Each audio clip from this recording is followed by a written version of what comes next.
Welcome to the Grid League podcast, where we tell the stories of the players and teams in the Florida Grid League.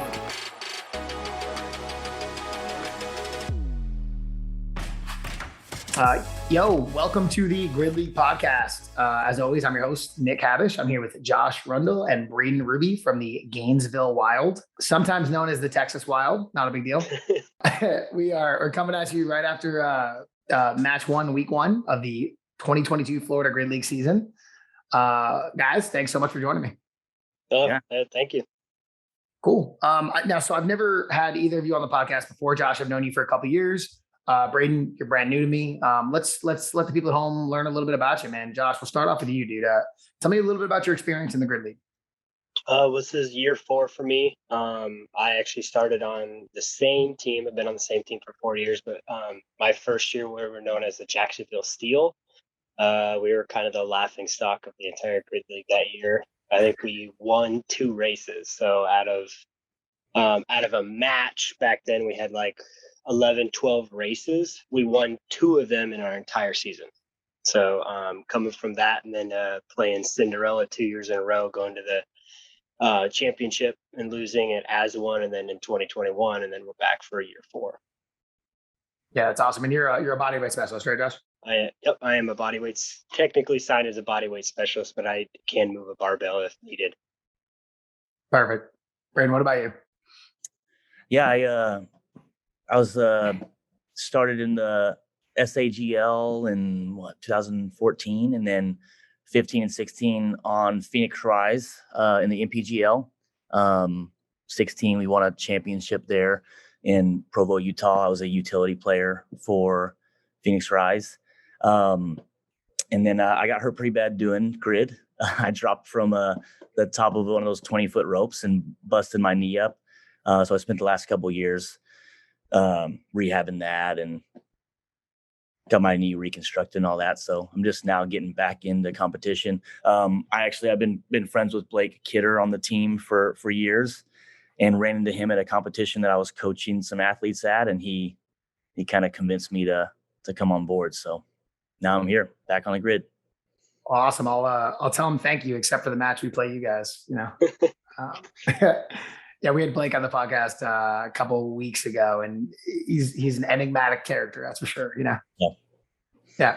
Braden, if I can ask you, man, getting injured playing the sport, what made you want to come back? Because I feel like for some people that would be the kind of reason why you don't come back. Yeah,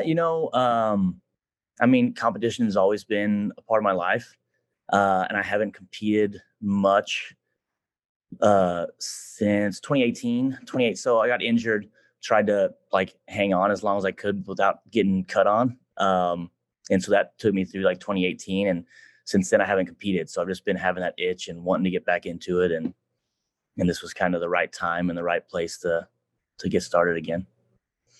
Cool, man. I'm glad for the lead that you did. Let's set the stage a little bit, right? We just had week 1, all 8 teams played, right? So everybody was together. That's one of my favorite things about our first match is that everybody's there. So you get to see players you haven't seen for a while. There's a pretty big community of all of us on the different teams. Even though we're competing, we're pretty friendly with each other. So it's cool to see everybody. Who did you guys play?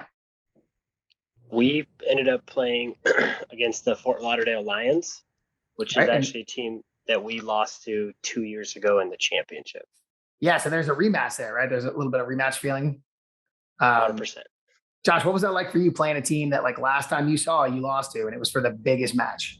To be honest, every single race race and match that we have in the FGL is so close. But it is bittersweet because I honestly love everybody that plays in the FGL with us. We're all friends, like you said, and all family. But in another regard, man, we're going to run you over, try and win. So we want you to do your best, but I want to be one step ahead of you. So knowing that we're going to play a lot of the same people, and because of this, the way the league worked, and a team kind of dropping out, another team filling roles, that the team that we ended up listening to last year in the championship broke apart, and a lot of them actually ended up joining the Fort Lauderdale Lions, which used to be the Miami Freaks. So a lot of them, so we kind of actually played basically the godchild of the Fort Lauderdale Lions that beat us 2 years ago, and then the Miami Freaks that beat us last year and took them into gridlock. Yeah, it was a cool ending, that's for sure. Braden, you were not on those teams, right? What was the vibe from the returning players? So the wild veterans, right, who feel what Josh just talked about. They're like, I know the Freaks, I know the Lions. Somehow we're playing both of them at the same time. Like, what was that vibe like? One of the awesome things about this team that I've loved getting to know these guys is like, these guys are serious and like they're hungry and they want to get after it, and everyone's on the same page. We were down a few players, and I'm meeting everybody, a lot of the guys for the first time this weekend too. But I know we were down a few players, and we were aware of that, and we were having some people in places that they normally wouldn't be. But everybody they were hungry. We wanted it. We wanted it bad, and got close. But I think it's good. Like I know I wasn't a part of the team before, but we've talked about it in the group a couple times of like starting out the season this way. It just kind of lit a fire under everybody, and everybody's like, I'm ready to get back on the grid this weekend if we could. And I know these guys are feeling exactly the same way. So the vibe was good going into it, and I think it's going to be even better going in this next match. Yeah. So for the people who don't know, right, like you guys took the Lions to a tie, basically, right? Well, we in our sport we call that gridlock, right? Meaning it was all tied up at the end, and you have to rerun 4 movements at the end to see who wins. This happened to us against the Freaks a couple years ago. So I know, as the Sharks, I know very, very intimately how frustrating that process is. But so what that means is that you guys get a loss on the season and the Lions get a win on the season.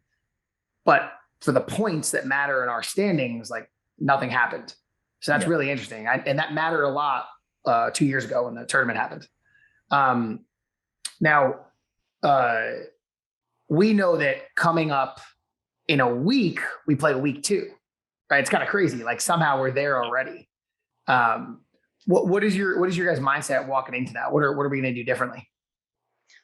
I know for me, it's just been so long since I've moved at that speed. I'm a CrossFit coach. I own an affiliate here in Texas, and I preach pacing a lot. So going back to like grid speed was a little different. So it took a little bit of like relearning how to move at that speed again. I got a few no reps on some movements that would not be typical no reps. So going into the next match, I kind of have that. I know for me, at least, I have that feeling of like grid speed, what that looks like, what that feels like, and not getting that shock from the first match. Yeah, Josh, you've been playing consistently for 4 years now, right? Yep. I personally felt like the level of competition was much higher this year than I've seen so far. Oh, I 100% would agree. And especially like even the same thing what Braden said too.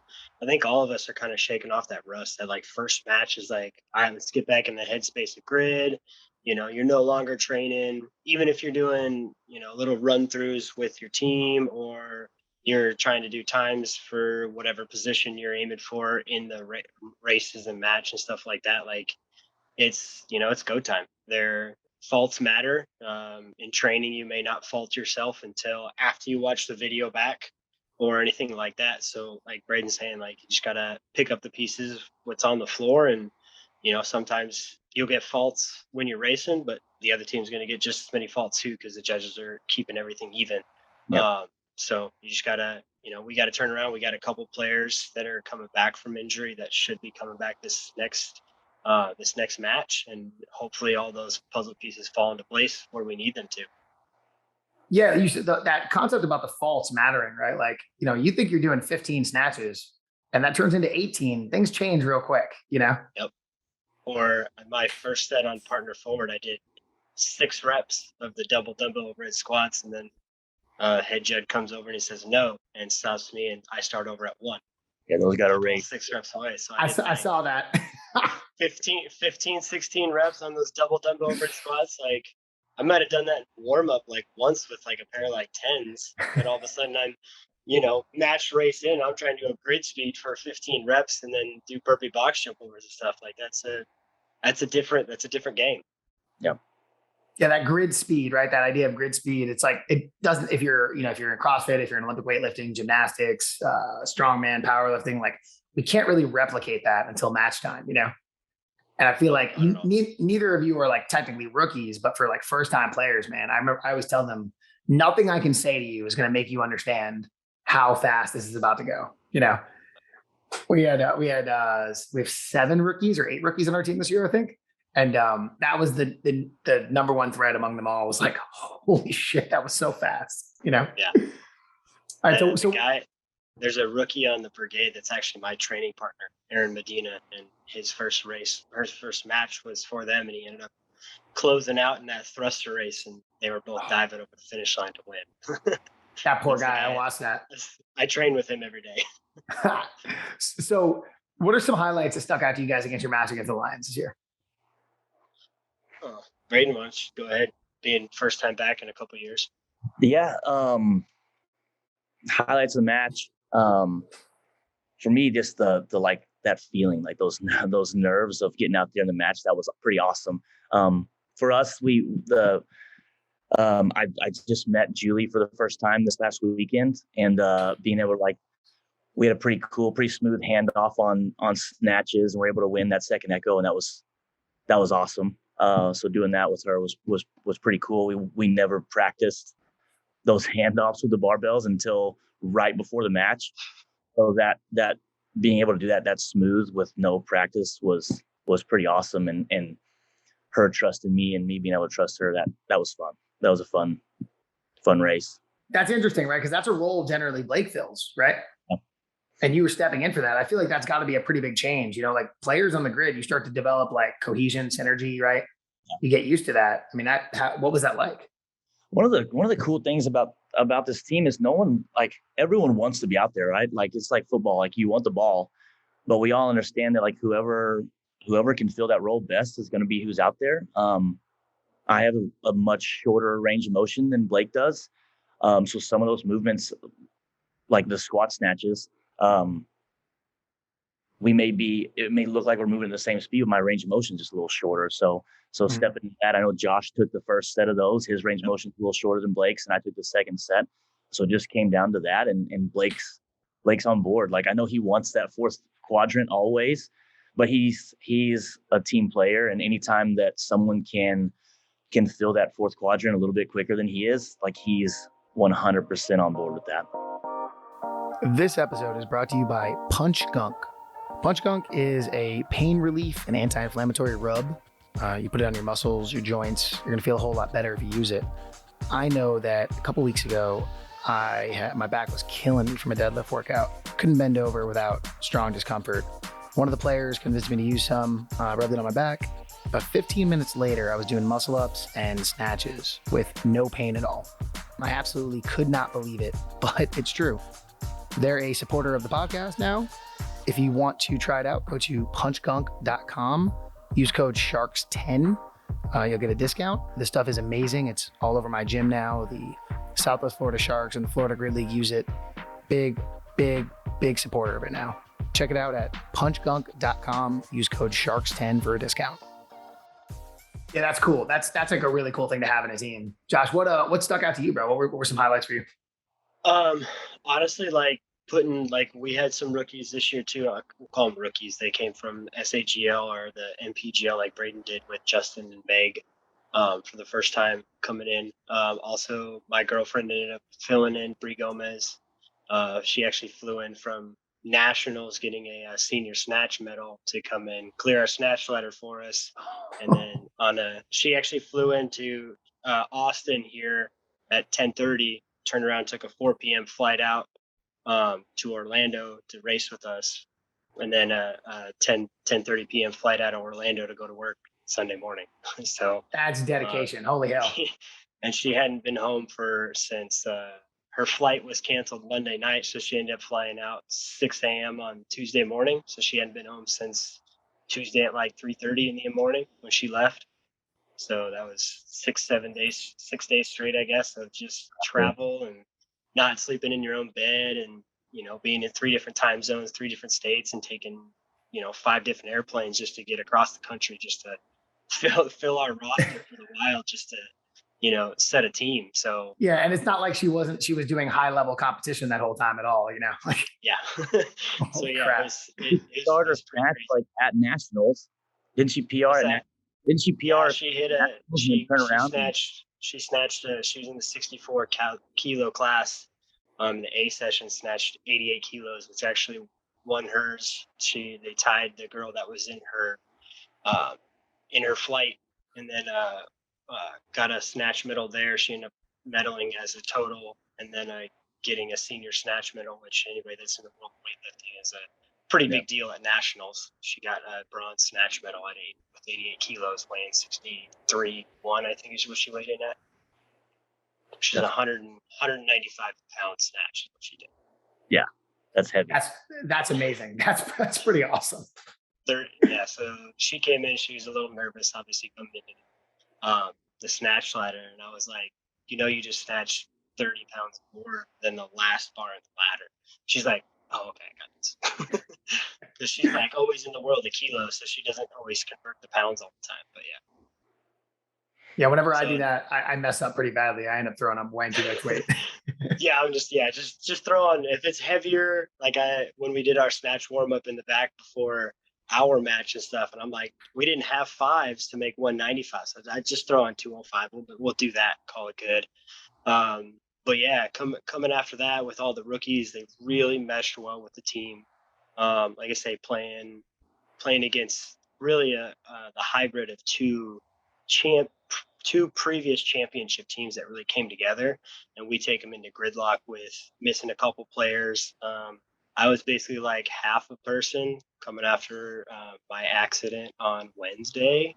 So those of you that did not know, 72 hours before the match, I had a guy's trailer blow a bunch of boxes and hit me about 65 miles an hour here in Austin, and I hit the ground on my motorcycle going 65. So yeah, I ended up playing, and I was able to do what I can for the team. And obviously, like, we had to move some stuff around to make stuff work for me. But yeah, we ended up doing really, really, really well to start off the season where we're at. And this is the first time that the Wild has ever tasted a loss in the regular season since our inception. Yeah, that's a really interesting point. I was talking to somebody else about this beforehand. Like you pointed it out. I'm not saying anything that's unknown here. The Jacksonville Steel were not a good team, Nope. And as Blake made sure that I didn't forget when he was on the podcast, the Gainesville Wild are not the Jacksonville Steel and have not lost a regular season match before. No. So you guys have. What's that? That was a completely different world. We didn't even have a team starting with the Jacksonville Steel. Yeah, right. When Adam bought it, so we're not the same. Different branding, different name, different. There's only 3 of us that actually have played on the Steel that have played on the Wild. That's Adam, our owner, me. I got Des, and Sam Martin was a sub for one of our matches with the Steel back in the day. Yeah, so what that means is that this is the first time the Wild have ever had a losing record.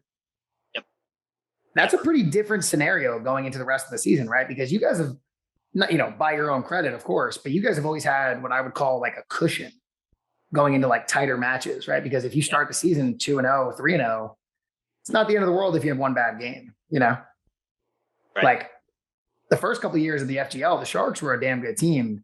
The last 2, we weren't so great. I know what it's like to not start off 3-0, 4-0. It's a whole different experience to be fighting up the standings instead of living on top of them. What's that going to be like for you guys moving forward in the season? Honestly, I like the feeling. I don't like the feeling. I hate losing. Don't get me wrong. Like, everybody in the Wild hates losing, but in a heavyweight title match, it's much easier to get knocked down in round 1 and come back and win the card versus getting knocked down in the last round. The last round is typically what sticks in everybody's mind, and we've lost the championship 2 times in a row. So watch out. We don't lose matches coming back like that. So yeah, we're not losing. The Wild will be hungry. Cool. So tell me, all right. So you guys know I'm a coach, but most of the people listening to this are not coaches or they haven't played, right? You guys lose that first race. You lose partner forward, right? That's the first of many races coming up. I've watched teams quit right there before, right? I've watched matches where the game is over at that point. What happens after you guys lose partner forward? What does your coach do? What do the rest of the teammates do? I know you guys got pulled back. You talk to each other. Like, what happened? We threw the bonus flag and won it. You won the mirror, right? Yeah. Yep.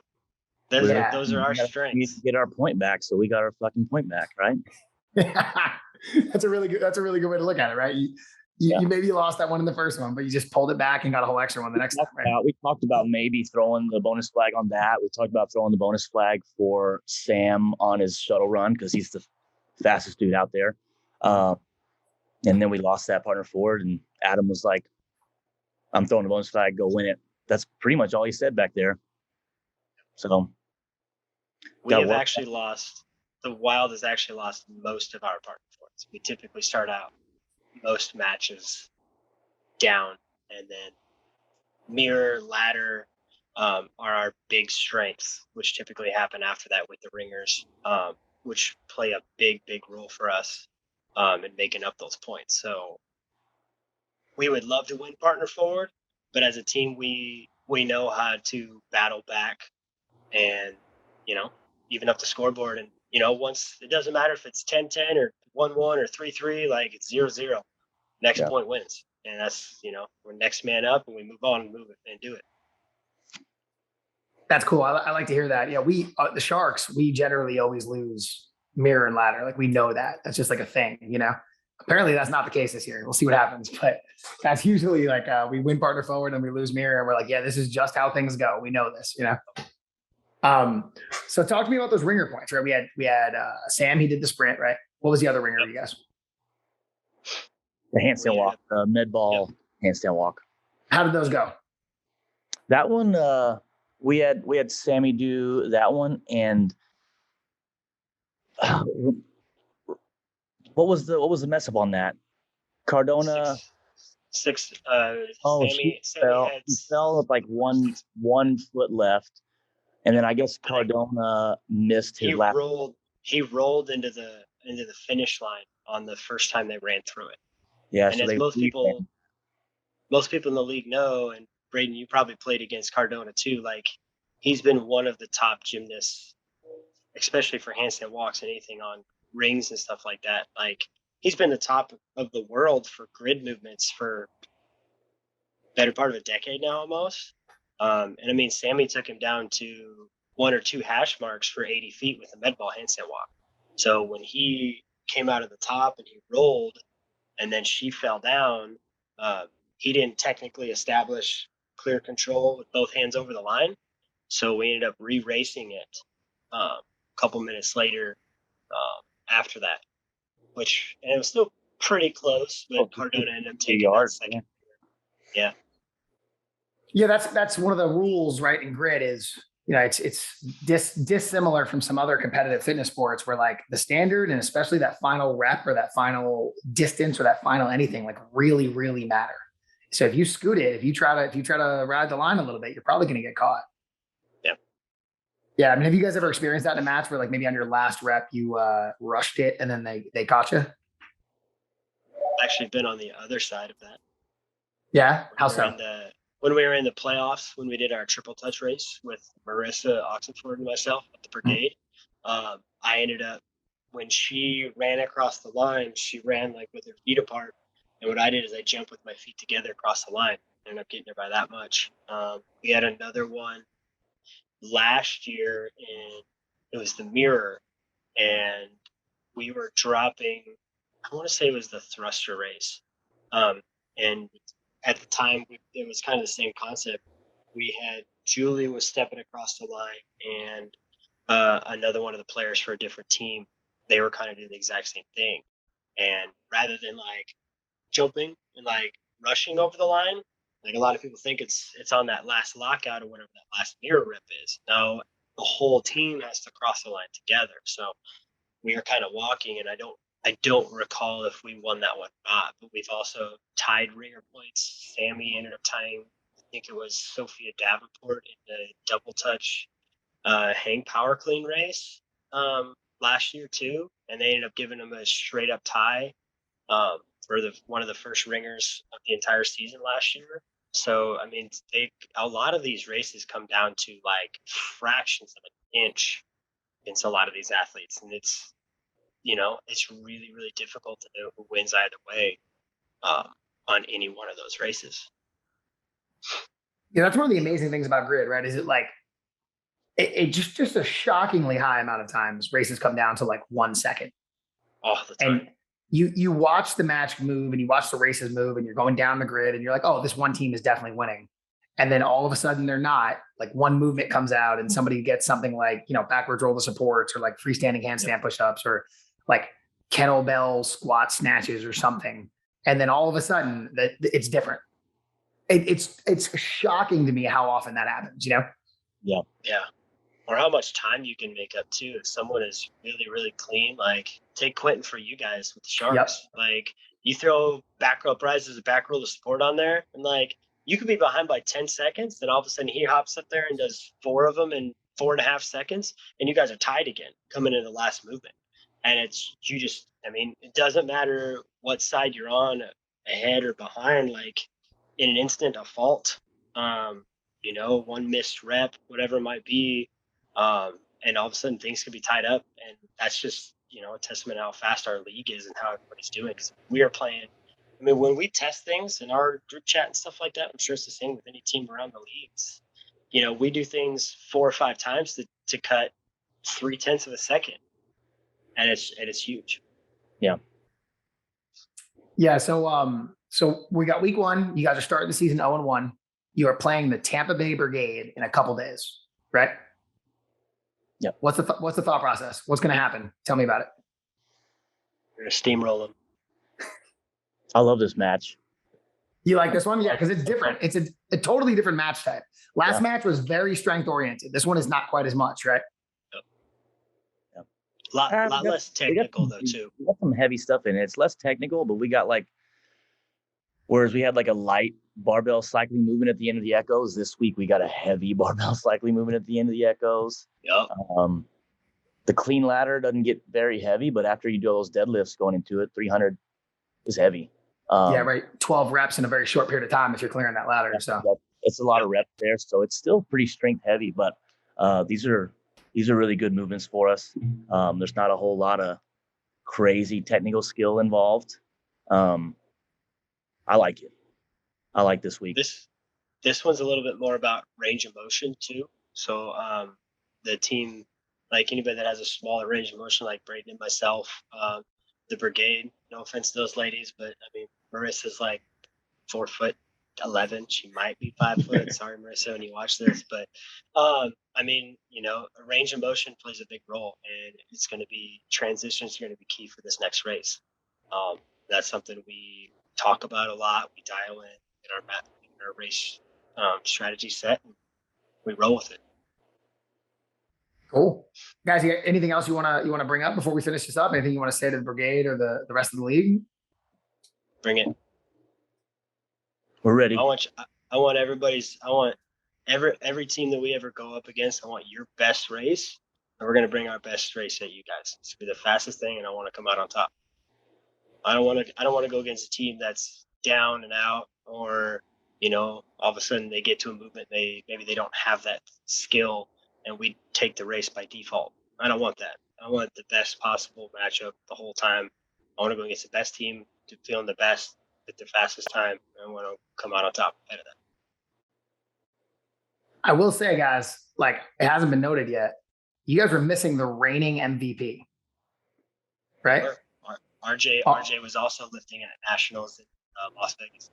Yeah, I mean, like you take any sport, you take the MVP off the team for a game, it's going to be a big deal, right? Yep. We're also winning a key part of our female lineup too. 2 of them actually. Both Laura's were out. Even Katie. Katie was there on the sidelines, but she's had a back injury and a knee.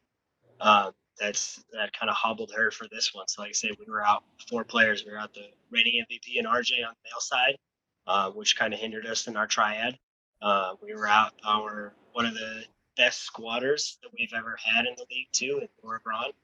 And then Laura Calicut's got a shoulder problem too.